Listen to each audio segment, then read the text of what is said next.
Today we are celebrating in Switzerland the coronation of Sri Rama on Dashera Day. Many things happened on Dashera Day. The most important was that Sri Rama was coronated as a king on this day.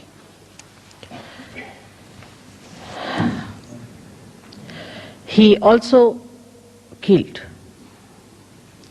Ravana on this day. Many may say that how can it be he killed Ravana and he was coronated on the same date. In those days in India, we had supersonic aeroplanes. And it's a fact. And the aeroplane's name was Pushpak, meaning the flower. It was called as Pushpak and it has a tremendous speed. So after killing Ravana, he came to Ayodhya with his wife, and that was the day he was crowned. On the 9th day he worshipped the goddess to get strength, Shakti for his weapons, and the 10th day he killed Ravana. So you can imagine how much advanced people were there at the time of Sri Rama and his kingdom. The reason was the king was an incarnation. Also he was a benevolent king as described by Socrates.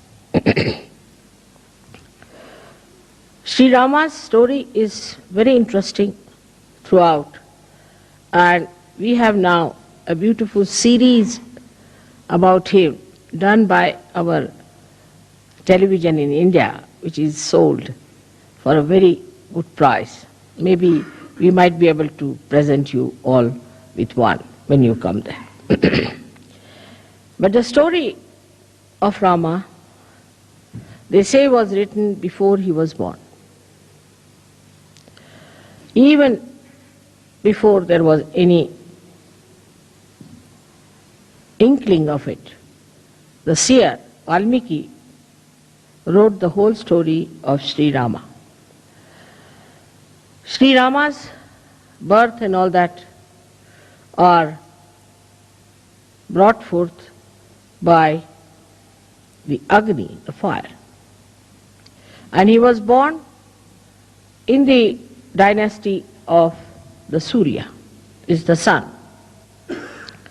So with all that, born out of the blessings of the Agni, that is fire, and also was born in the dynasty of Surya.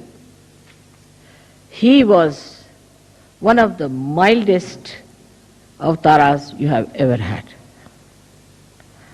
He is known to be a very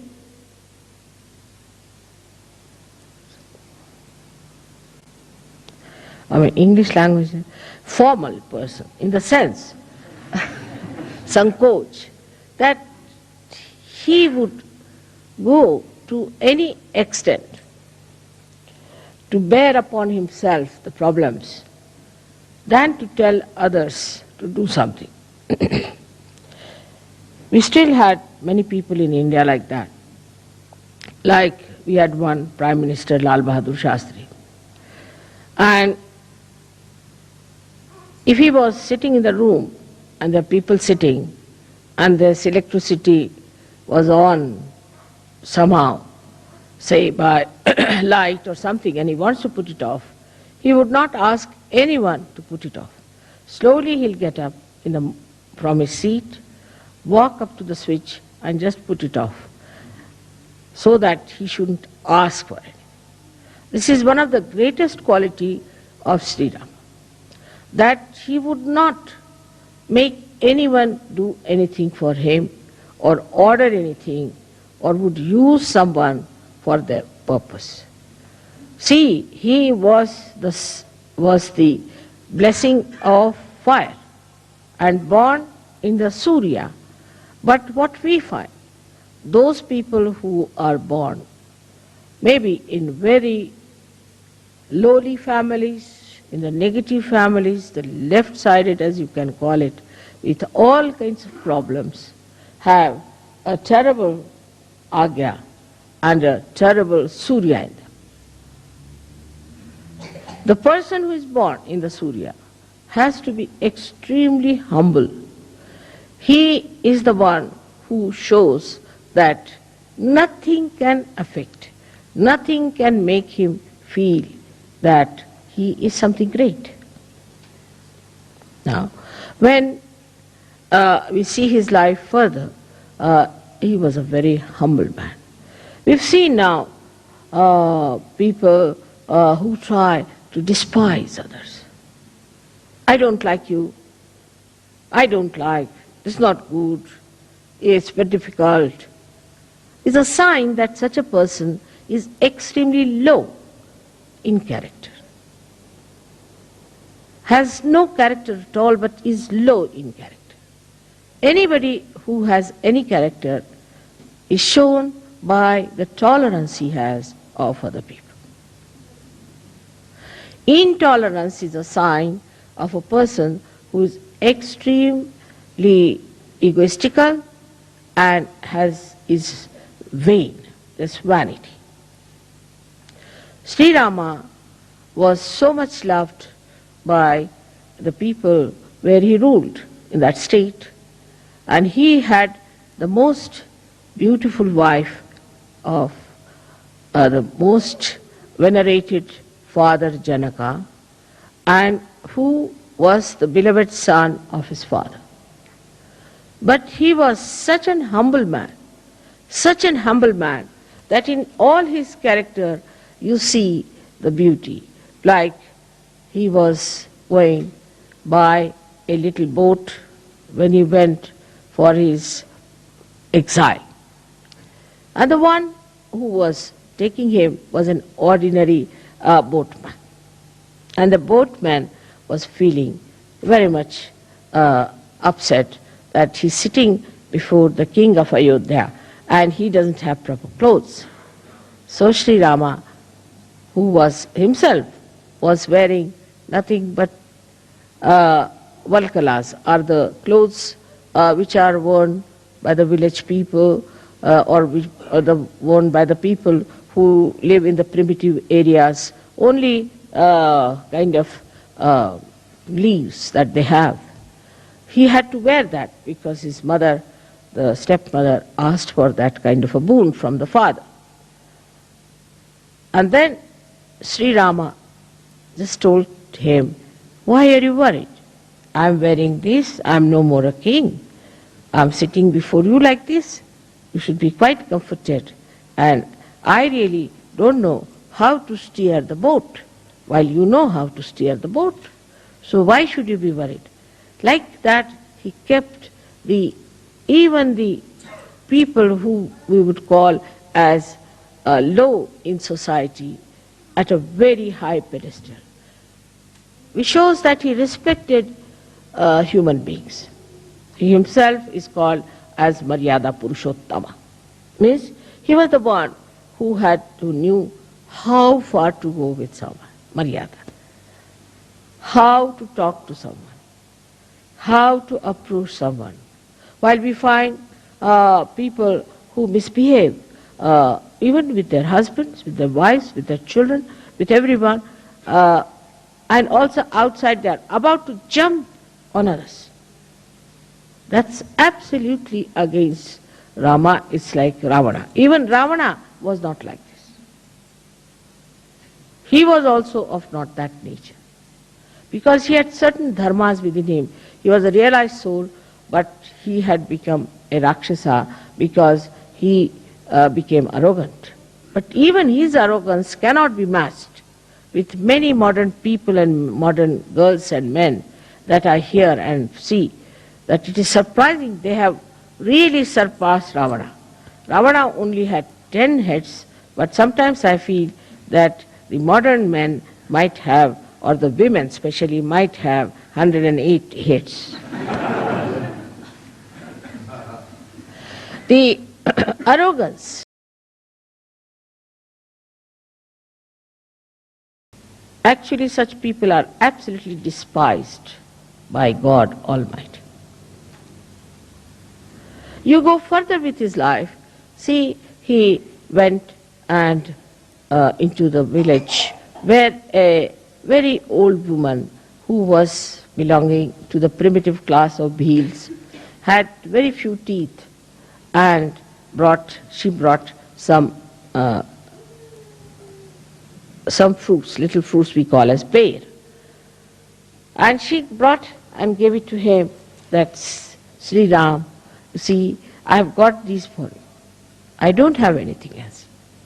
And these, I've tested all of them. Actually in India, if you put in the mouth, it is uttishta. Nobody will touch it.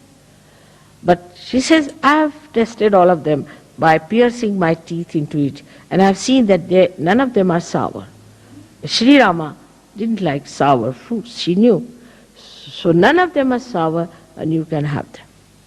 I mean, in a way, if it is done to somebody in the West, they will hit you hard. Immediately, Sri Rama rushed forward and took the beads from her hand, kissed her hands, said, all right, I'm going to have them. With such enthusiasm, he ate them. So Lakshmana was a little angry at that lady. What's this going on? So Sita ji said, oh, do you like them very much? She said, yes, but I'm not going to give you anything. She said, no, I'm your half body, you have to give me. So he gave some to Sita ji. So Sita ji ate, what a thing, it's like nectar of heaven I'm eating. So Lakshmana felt very jealous. He said, sister-in-law, can I not have a little of it? He said, no, I can't give you. You ask your brother. I'm not going to give you. I have a very little share. Why don't you ask your brother? So he goes to his brother. He said, can I have some more? So Sri Rama smiled and gave him that bear, which was eaten or touched or was pierced by the teeth of a primitive woman who is actually an outcast according to the Brahmanic laws of India. The sweetness of Sri Rama, the way he used to make people feel comfortable. Like, I would say, an example of a oyster who gets a little stone into the body of the shell, takes out a kind of a shiny liquid and covers it with that shiny liquid and makes it into a pearl to be comfortable. Now, he didn't want his own comfort. Rama a little bit different. That he wanted to make everyone into a diamond or a pearl so that the other person would shine and would look nice. And that's how he felt comforted. His qualities, if you have to imbibe, first of all, we have to understand the innate situation of Sri Rama. Sri Rama is placed on the right hand side of your heart. Right hand side, right heart. He is placed there. Now, in a human being, there is no right heart. If you tell somebody there's right heart, they'll say, what? There are two hearts or three hearts? In our Sahaja Yoga, we have three hearts. One is the left, another is the right, and one is the center. Now, the right heart is a very important thing. The right heart looks after the whole lungs, both the lungs, all the throat, the trachea, the nose, the inner part. The outer side is looked after. We can say the features are given by Shri Krishna. But the inner part of it is all done by Sri Rama. They are the same. But one acts as in the inner part, the another as the outer part. It gives you the ears. From the inner part, Sri Rama does, he gives you the eyes in the inner part of the eyes. Now, it's so important to have the inner side all right and the outer side. Is an example of Sri Rama. He never cared for the outer side or the outward looks of a person. Because he came before Sri Krishna, he tried to build up the inner side of a human being.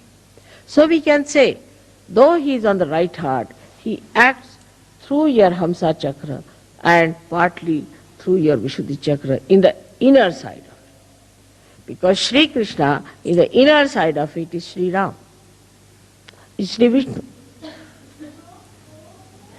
So, when somebody is, say, not good looking according to the Western standard, according to me the Western standards are rather funny.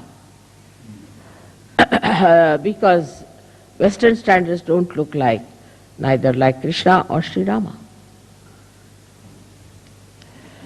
The person like Sri Rama was a very healthy, tall person with his hands up to the knees. Ajanubhav. He is the one who has Ajanubhav. And he was plump. Both of them were plump. They had to be plump people because they were, though they were born of the Agni, he was born of the Agni, but the water is the main element of Sri Vishnu. So they were all plump people. They were not thin like sticks, as today's modern ideas are, to be thin like sticks and like TB patients. But it doesn't mean all plump people are good. We always logically think that plump people are, if mother says so, then plump people are good. It's not the point. The inner side of it, I'm saying. The inner side of it is just the opposite. Inner side of it is absolutely beautiful and absolutely full of love, affection and warmth. A person who doesn't have these things is a sign of a person who is not a surgeon, first of all. A person who is very loud, talks loudly, speaks loudly, laughs at wrong places, must be half mad, but cannot be a surgeon. See, the softness of Sri Rama goes to the extremes where I call the sankocha, the formality, the formal. But it is in English language, formal is not the word, sankoch. He was once, when he was fighting Ravana, he was taking out with his arrow his 10 heads one after another. And if he took out one, then took out the second, the first one would come back. So because he had a kind of a blessing that nobody can kill him by hitting him on his head. So Lakshmana says, you know for definite that this Ravana cannot be killed by hitting on his head. So why don't you hit him in his heart? So he said, the reason is this, that just now in his heart is Mahalakshmi, the Sita. Sita is sitting in his heart. And how can I hit him on his heart? Because she's there, she might be hurt. So what's the use of hitting on the head, he said. He said, because once I start hitting him on the head fast, his attention will go there. As soon as his attention will go into his head, then I can hit him on his heart. See the sankoch. See the sankoch, the way he talked. Now we have See now, what's wrong with you? Why are you all the time smiling and like that? Why can't you keep quiet? What is there to smile about certain things where you don't have to smile? Keep quiet. Now, then what happened? That he was so kind once when a very ugly woman, Shurpanakha, came to entice him. And she said, she came to entice, she said that, Rama, why don't you marry me? I mean, to a person like Rama, who is Maryada Purushottama, to ask such a horrible questions. Somebody would have really beaten her up, if not anything else. So Sri Ram smiled. He said, Madam, I'm sorry, I have a wife and I believe in one wife, Eka Patni Vrat. So I'm sorry I can't marry you. But mischievously says, all right, my brother is there, his wife is left in Ayodhya, you can ask. So he went to her and he asked, she went to him and asked, Lakshmana, why don't you marry me? She had become very beautiful. She has transformed herself to a beautiful woman. She must have gone to some beauty parlor or something. But she made herself like that. And she was there. And he looked at her, so angry. He said, you, the ugly, why do you want to ask such a question? He cut her nose. When he cut her nose, that was in Nasik, and that's why Nasika means the nose, and that's why you have been to Nasik. That's the place where he cut her nose. He was very angry. But Sri Rama did not. He said in a way that's very convincing that, see, I have a wife and I am a person who believes in my one wife. Now another character about him was that he was consistent. He was never inconsistent like Sri Krishna. Sri Krishna was a diplomat, and diplomacy is in being inconsistent. Sri Krishna's style was different. But why? What's the matter with you? Why? What is it? You come and sit here, this side. Come along, Tina. Come and sit on the other side. Why do you talk to her? Go and sit at the back. Go. She's already given me a very bad time in Pune. And now here she is. While I'm talking, please don't talk to each other. This is the least you can do to me. Have you seen any Indians behaving like this?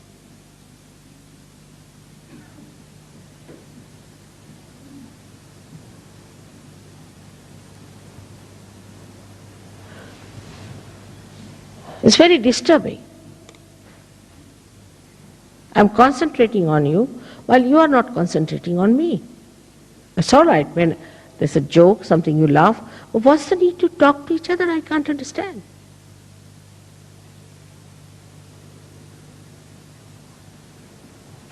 All right. Sorry, I had to say that.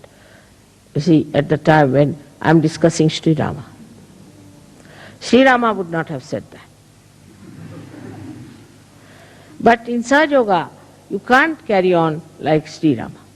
Sometimes you have to be like Parshurama also. Otherwise, things don't work out. Now, when it went ahead with it in his character, which was so beautiful, that you find he was such a consistent person. Whatever he said, all the life, he carried that. For example, he said, I'm the one who believes in one wife, Eka Patni Vrat. Now, he had a very nice wife, no doubt, very beautiful wife, but she had gone to Ravana and he was left alone. When they wanted to start a kind of a yajna called as Rajasuya Yajna, which was meant to be the conquering the whole world. Then they asked him, you have to marry because you have to have your wife. They said, no, I can't marry because nobody could be like my wife and I can't marry. I can forego this kind of a yajna. but I can't marry again. So then they said, all right, there's only one thing you can do, is to make a statue of Sita in gold. And you have to use her, that statue, as a wife representing. He said, that I will agree. He took away all his ornaments, everything, and made that statue, and he did this again. So whatever he said, he followed thoroughly. In his dharma, he was perfect. Another incident is that when Sita was lost, he never slept. He never slept on a bed, always on the Mother Earth. Never slept on a bed, always on the Mother Earth. The pain he had of his wife is very well described by all the poets of India. And when Sita left him ultimately, in a very mysterious way, she just disappeared in the Mother Earth, because Mother Earth had given her birth. So she disappeared into Mother Earth. Then Shri Rama became absolutely lost, and he jumped in the river Sharayu and disappeared in the water element from where he had come. Now this man had to give up his wife. In these contrasts, you can see the wave rising and falling of a personality. The society in which he lived, the state which he ruled, had an objection for a wife who had lived with Ravana. And the public started talking about it. So as a good king, he just decided that his wife should be left forever. And then he sent her on a beautiful chariot with his prime minister and his brother Lakshmana, who took her down and left her, told her this is what has happened, and that Sri Rama has asked her to take you down to the ashram of Valmiki. As a result of that, she got very upset, and she said, she was Adi Shakti, so she doesn't have to bother. She said, you just leave me here. Very self-respecting person. She didn't say, no, I'll come to him, or I'll sue him, I'll go in the courts, get all his money, how dare he throw me out. Nothing of the kind. That's the grace of a woman. Graciously, she said, all right, now you have listened to your brother, I'm your sister-in-law elder too. Now you obey me. And I tell you, as your sister-in-law, that you can now go, leave me here alone, and I don't want you to go any further with me to deport me with somebody. And she was pregnant. Here if it happens, of course, horrible things can happen. But in India, if such a thing happens, the wife will kill herself, or she won't be able to bear it. I think both things are just the same in escape. If there's no aggression, then there is recession. But she said, no, I have to give birth to these two children. I can look after myself. All right, graciously he's done it, I have nothing. And please tell him not to worry about me. And she told Sri Rama, Sri Lakshmana, that all right, you look after him. That's all I want. And she told the chief minister, the mantri, that you must look after the kingdom. See the dignity, see the balance, see the character, the personality of Shri. He was called as Maryada Purushottama. And look at his wife. She was equal to him in every way. When she was kept by Ravana, Ravana was so frightened of her Shakti.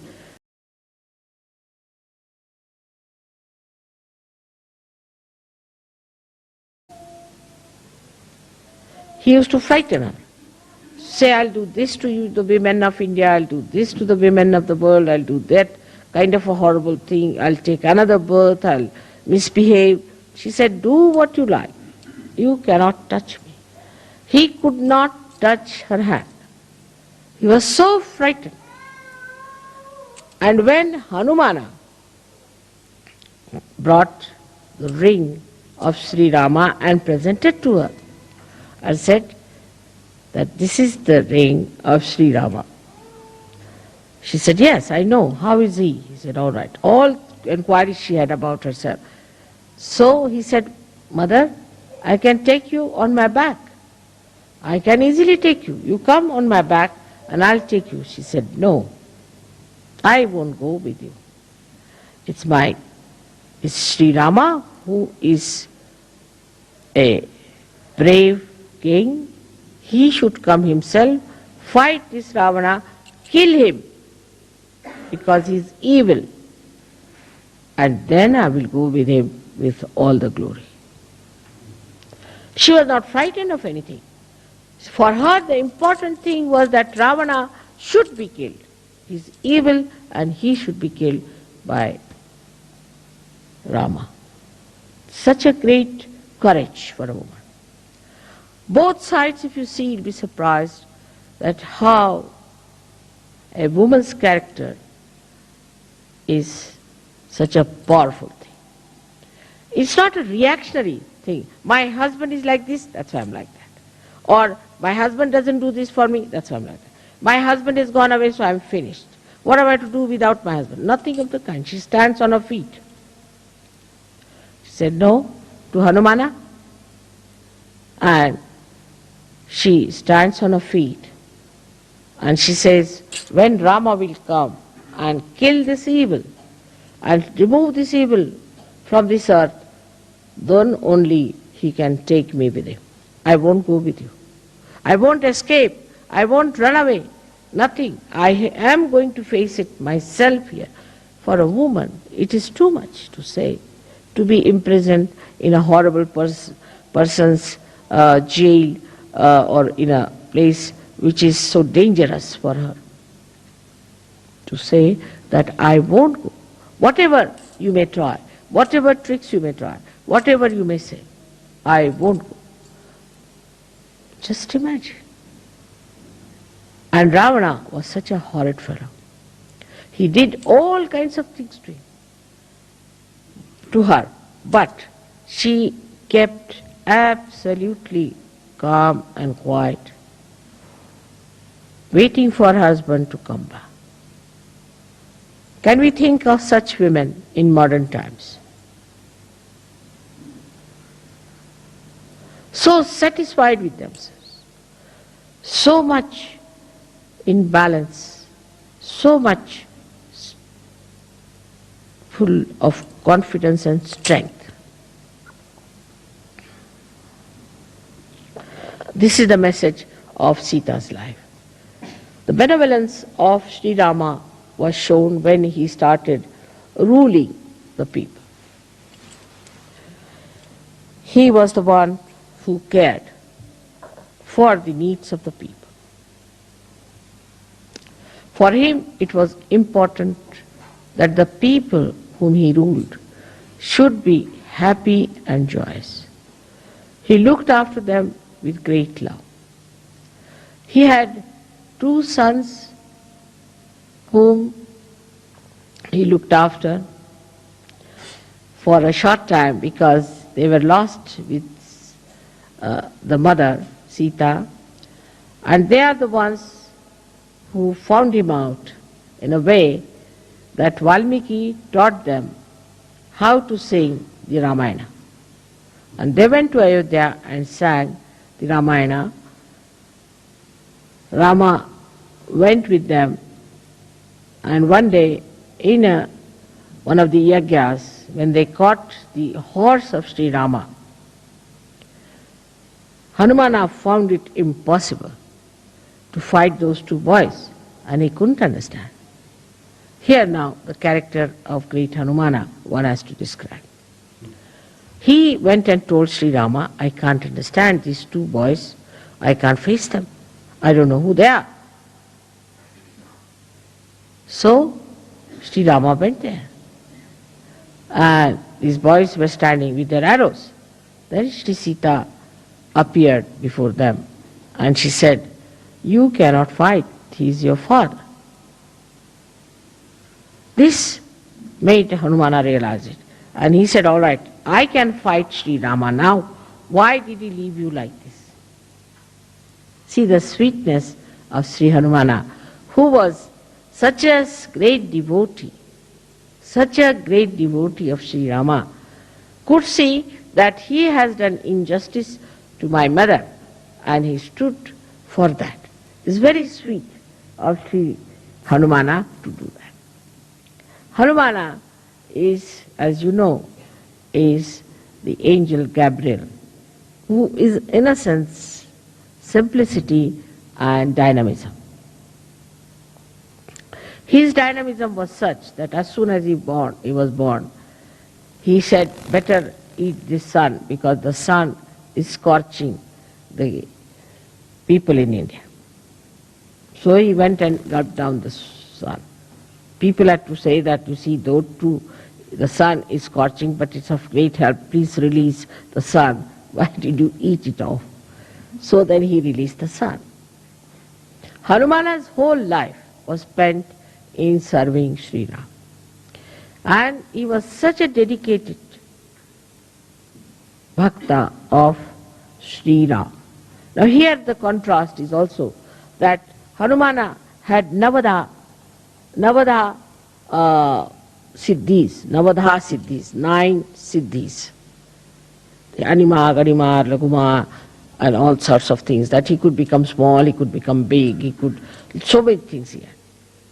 Despite all these siddhis and the amount of power he had, that Sri Rama once asked him that my brother Lakshmana is being hit and he's very sick, he's just dying. So you go and get a particular kind of sanjeevani, a kind of herb which I want to rub on his head. So he went there and he couldn't find it. So he brought the whole of the mountain on his hand and gave it to Rama. Now you select. I don't know, I can't find it. That is the Hanumana Shakti. And with all that power, he was such a humble person and such a dedicated person. This is the sign of a powerful surgeon. Anybody who is powerful has to be humble and non-violent. Mahatma Gandhi used to say that what is the non-violence of the weak? A weak has to be non-violent. What's so great? That's a policy or a kind of a protection that he has. So a weak person has to be non-violent because he cannot face, he cannot protest. But non-violence of the powerful is the sign of real non-violence. Those who are powerful, if they are non-violent, that means they are quite confident of their powers. Those people who are confident of their powers, why should they aggress others? They just stand. All right, come along. What do you want? Even saying that, people run away.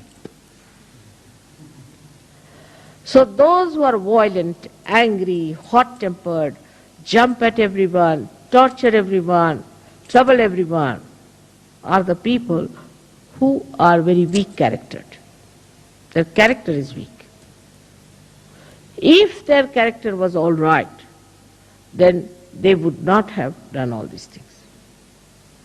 That's the sign of a person who is either possessed and under the influence of the possession, he's doing that, or he's too weak and he's possessed by his anger because he doesn't have that much power to bear anything.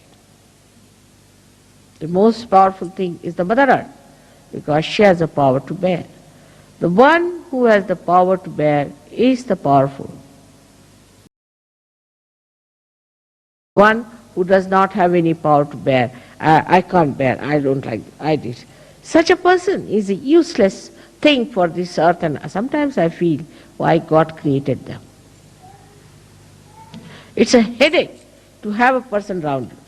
I can't eat this, I don't like this, I did. Then why are you here? Nobody likes you either. No one likes such a person, and that's why that person is always, I don't like this, I don't like that. So the power of a person lies in bearing things. How much you can bear, how much you can undergo without feeling it. Like you are, say, in the jungle, you are happy. If you are in a palace, you are happy. If you are with this color or that color, if you are with this race or that race, if you are with this kind of life or that kind of life, you can bear it. And that bearing power gives you the caliber to have Sahaja Yoga. It's not that this is shown, it's not that is being suffered. Don't have to say, I suffer being like this. No, you don't suffer. It's just by the way. For a person who wants all the comforts, a person who wants to live with all the luxuries, but not with any kind of defects or any deficiencies, is a beggar, I would say, in every sense of the word. I mean, best things to get rid of problems is not to have them. In the sense, now I don't drive, so I have no problem of driving. I never telephone, so I don't have problems of telephones. I don't go to the banks, so I don't have problems of the banks. The best is, I don't have any income, so I have no problem of income tax. Whatever bothers you, you just don't have it. Why do you want to have it? Have it and then bother about it. It's very funny that you can get rid of anything that bothers you very easily in this world, so you need not have that kind of a thing on your head. But when the word problem, especially in the European community, problem is a very common word. But in English language we never learned this word, problem. You see, only the problem was used when we were studying geometry. Geometrical problem. But we never knew there's a problem in life. Later on, when I came in contact with European community, they'll say, there's no problem. This is the problem. At least in one day, 100 times, they say problem word. So, for a problem, the solution is not to have that thing which gives you problem. You can give up anything. Anything that you want you can give up if you know how to detach yourself from that. Many people come and tell me, Mother, we have an ego. That's the problem. I said, then give up. I mean, it's simple. Why do you have it? As if, you see, they want to say that we have trouble with this thing, but still we are clinging on to it. Like we are afraid of a crocodile, but we want to put our foot into the mouth of the crocodile. And we have a problem that our foot will be eaten up by the crocodile. Now give up. But they will search out a crocodile, open the mouth and put the foot in it. And then come to me and say, Mother, we have a problem. My foot is in the mouth of the crocodile. To get to problems, you have to get to it. But without getting to it, how will you get a problem? Say, for example, people have very silly, stupid problems. Now, The first problem somebody may have, oh, I have to get my clothes pressed. What's the need? No problem, wear them as they are. Who looks at you? You see, there are all the people who have pressed clothes. Doesn't matter what is there if it is not pressed. It's a problem for them. It's silly things like that. You see, very silly things. But the greatest problem I think you have is your watch. In Switzerland, I shouldn't say so.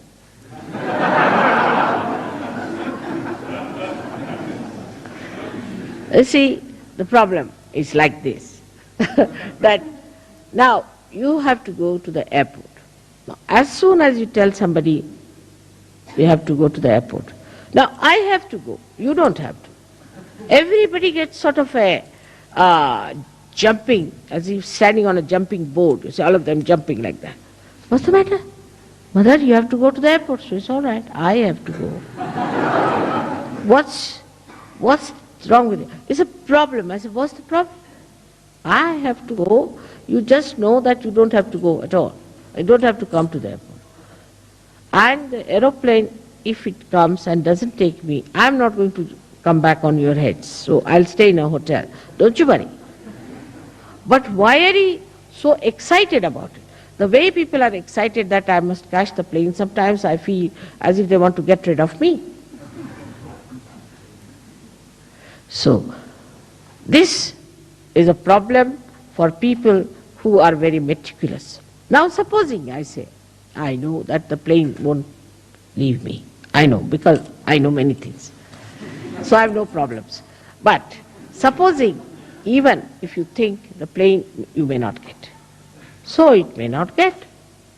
But if it gets you, all right. If it doesn't get you, it's all right. So where is the problem? Either it will take you, or it will not take you. What is in between? Where is the problem? I still don't understand. Either it will work out or it will not work out. Keep two possibilities.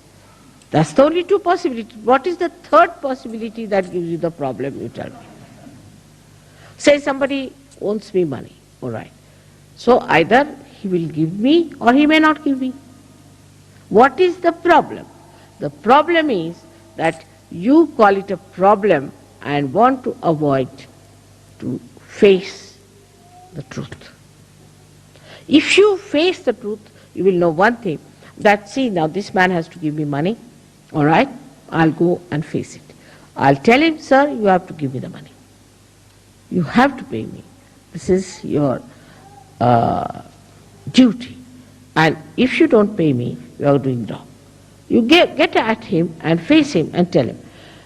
But you won't do that. You'll sit at home, oh God, it's a problem, I have to, you see, that man is not giving money, oh God, that's a problem. Sitting here, hitting your head all the time. How will you get it? If you face it directly, then you'll be amazed. There's no problem for anything. Say your car fails. So it fails. Get down, enjoy yourself nicely till somebody comes along, takes you. Or if, supposing you don't get some lift, all right, stay there overnight. What is it? No tiger is going to eat you. And if the tiger has to eat you, it will eat.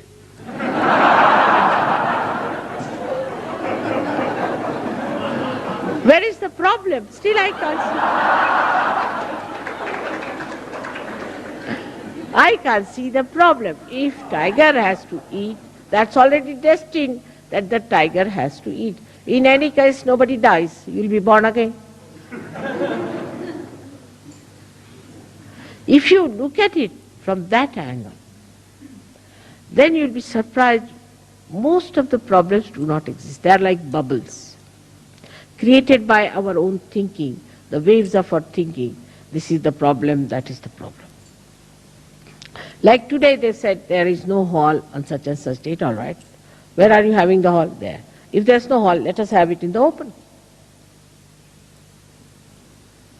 So to make the best of it is the way Sri Rama shows you.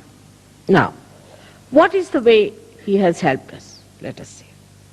Sri Rama, by his character, by his balance, his peace, and his mildness. How a king should be a benevolent king, and at the same time a very loving husband and a loving father and a person in dharma.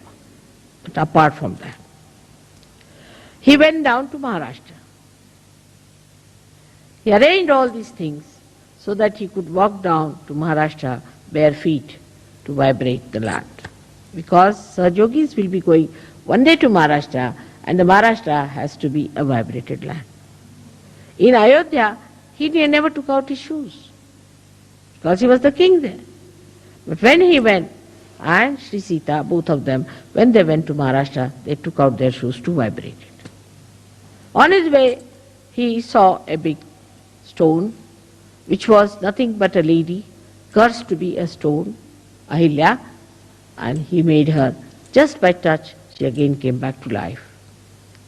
Like that, one after another, he was just by the way, as if was doing, but that was the purpose of his life, to go there.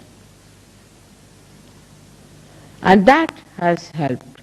A very great achievement within ourselves is the Shri Rama.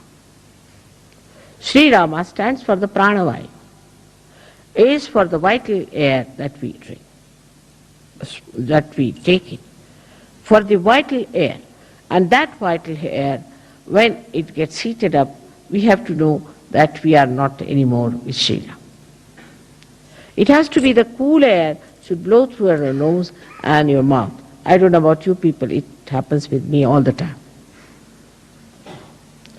When you are angry, the nostrils go up, swell up, and the hot air, the hot words and everything hot, the heated eyes and everything goes up like that, curled up, and you become ferocious Ravana because you have forgotten the beauty of the nature of Shri Rama. What has he done to our centered heart is the greatest thing, that he has given you a fatherhood within yourself. Because Shri Rama represents the fatherhood. Now what sort of a father you are, you have to decide.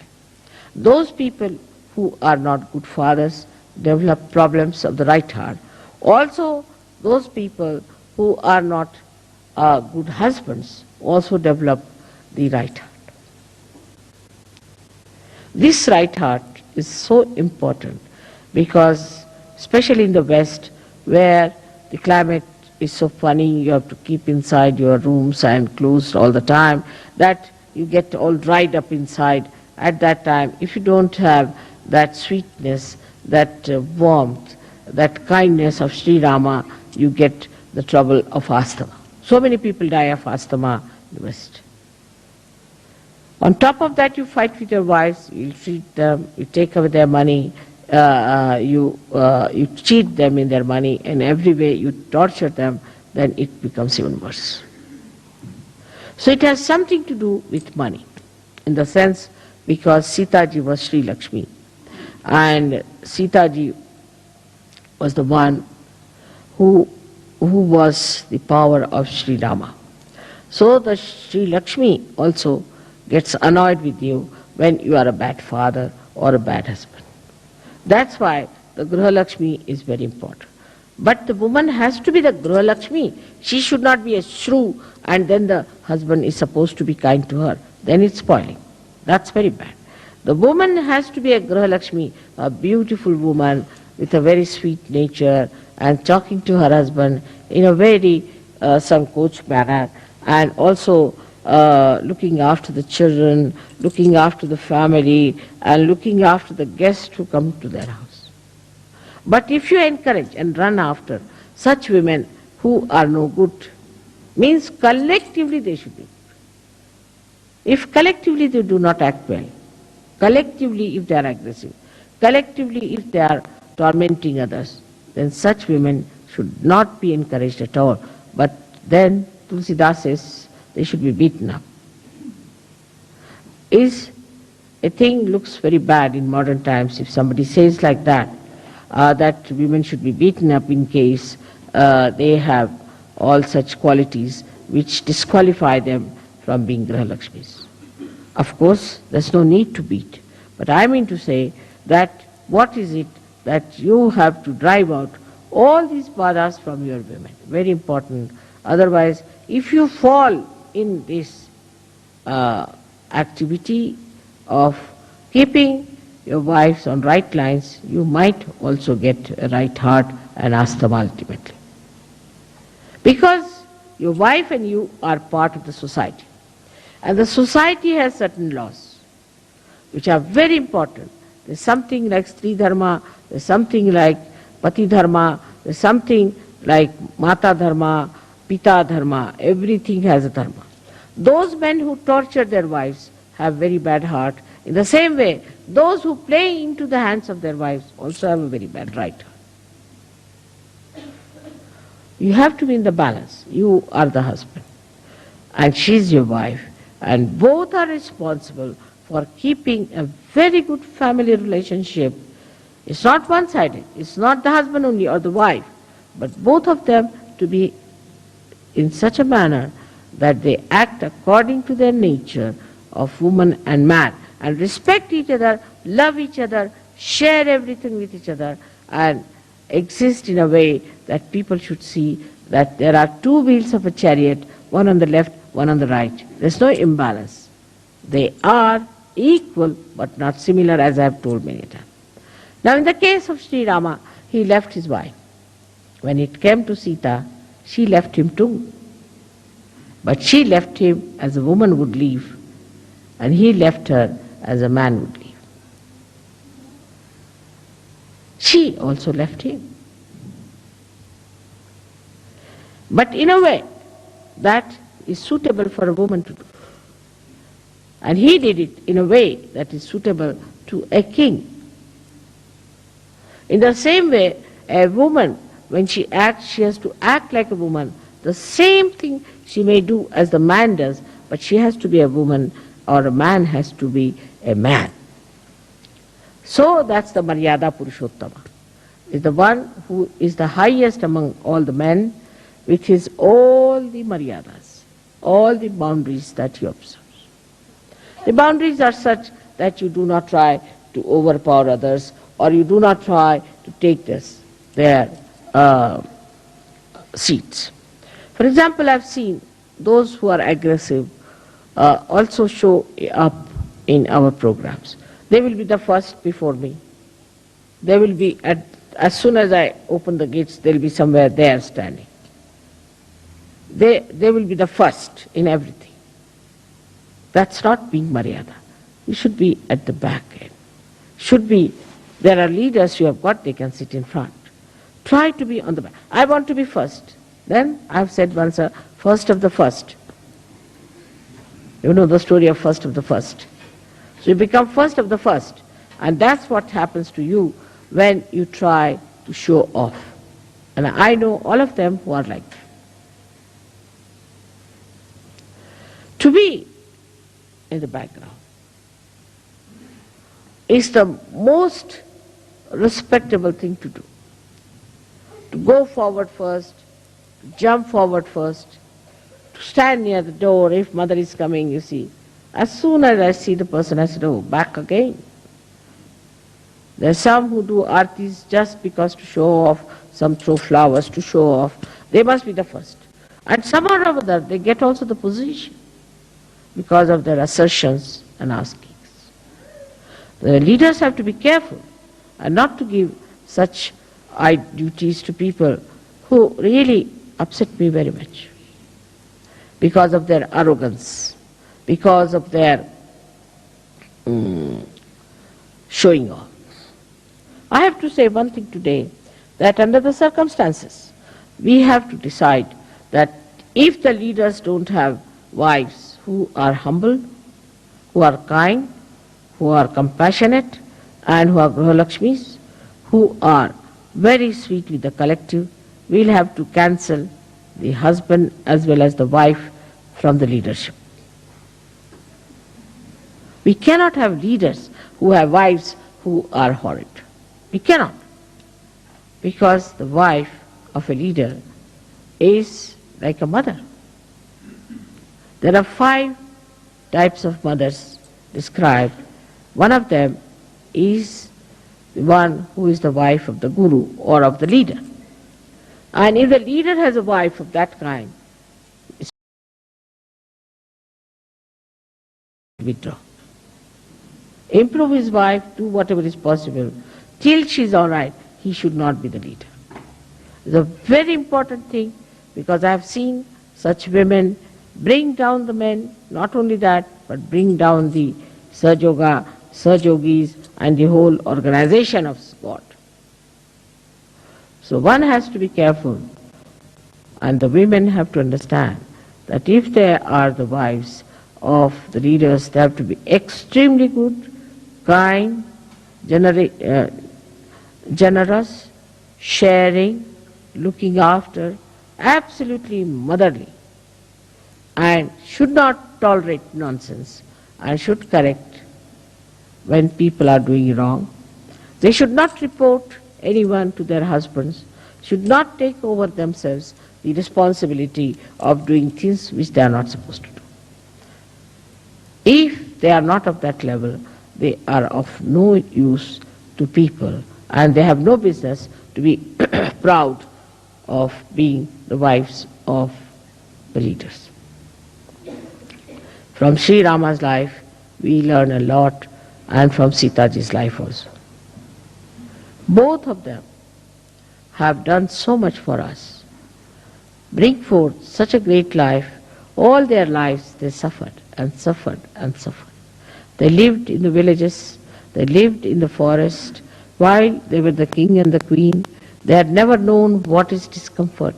They traveled all the way bare feet. They went through all kinds of tortures of life. Sita was taken away by Ravana, who was a horrid man. She had to live with a Rakshasa, can you imagine? She lived with a Rakshasa, and there she showed her greatness. The characters of different nature, like Sita and Shri Rama, they were showing the complementary attributes that they are very complementary. And if that is so, then the husband-wife's relations are beautiful in Sahaja. That's the way it should be. I find some people are very nice. Some leaders are extremely nice, but wives can be very hard, can be very stiff, or could be very mischievous, could be troublesome, selfish. You cannot grow in Sahaja Yoga with these qualities. It's such a luck and chance that your husband is the leader, is the highest man in your nation, in Sahaja Yoga, and where you have to be up to his ability, capability and his name. Otherwise you have no authority. That's why I have to tell you that on this day of the Dasera, let us decide that we are going to have Ram Raj in Sahaja Yoga, where there is benevolence, there is love, compassion, security, peace, joy, discipline among ourselves. The whole disciplining is within ourselves. What I say about Shri Rama is that he himself has put himself into the discipline of Maryadas. In the same way, we ourselves should put ourselves into the discipline of Maryadas. It is a very great thing that it should happen in Switzerland, because Switzerland needs it the most. The blessings of Shri Ram. The way it is going on in this country, this very selfish, non-benevolent activities going on, ruining all the poorer nations by this kind of a selfish attitude, a very narrow attitude, very low-level attitude towards the money of these poorer nations. Is important, very important for us today to pray for the emancipation of the hearts of those people who are just butchering In these modern times, you don't have wars. But financially, they are butchering people, they are killing them by depriving them of their own money and their own benevolence. So, if Ram Rajya has to come, then Rama is to be born in the hearts of people who are at the helm of affairs. And that's how we have to pray to Shri Ram that be kind and compassionate so that you could be born into the hearts of these people. May God bless you.